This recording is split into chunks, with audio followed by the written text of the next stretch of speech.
want a picture of me, man? You know what? I'd rather have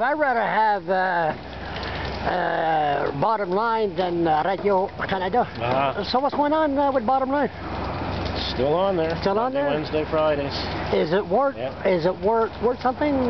Do you get comments? Oh, I get lots of comments. Yeah. On the street. On the street, yeah. Email, on the phone, complaints. That you said the wrong thing and they don't agree? Yeah, not everybody agrees, which is good. If everybody agreed, I'm not doing it right. Exactly. I know all about it. Yeah. What do you think of people leaving comments, but anonymously? Well, I don't mind them leaving comments. I mean, I'm not going to air any of the comments. I think that it's important that if something's put out in a public forum and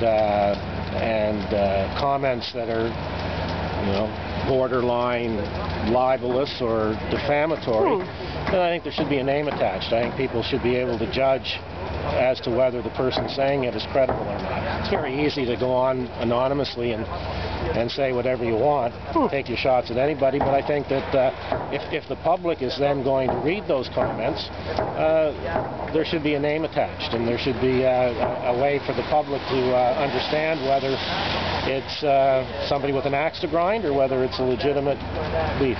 Do you think the Irving website and the CBC website and my blog, I try to control it, do you think the comment section are getting out of control? I think they are.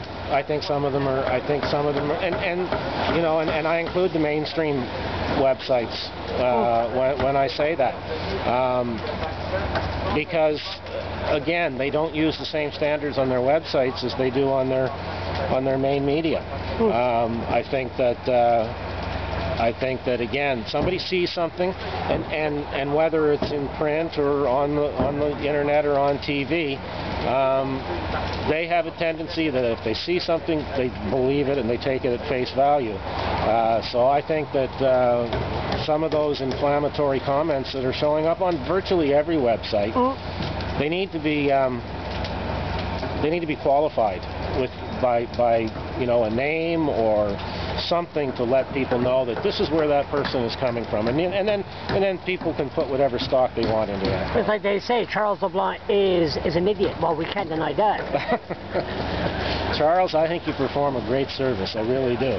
I do think it's unfortunate that some of the comments on your blog get on there and maybe not filtered the way they should be. And again, nobody's signing their name to it, so we don't know.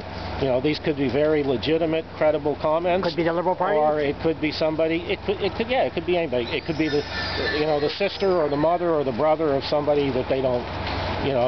That they're either trying to build up or tear down, and so I think that it's important that we do that.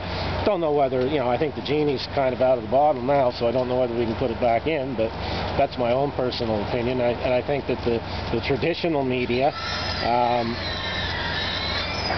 their job has become more of a filter, if you will, to hopefully take the right steps to not maybe, things happen so quickly now, and it's on your blog or somebody's tweeted it or it's on Facebook, and all of a sudden it's out there. And a lot of times, as we saw with the balloon boy down in Colorado, people are more interested in getting it out and then worrying about accuracy afterwards. And so I think the media's catching up now.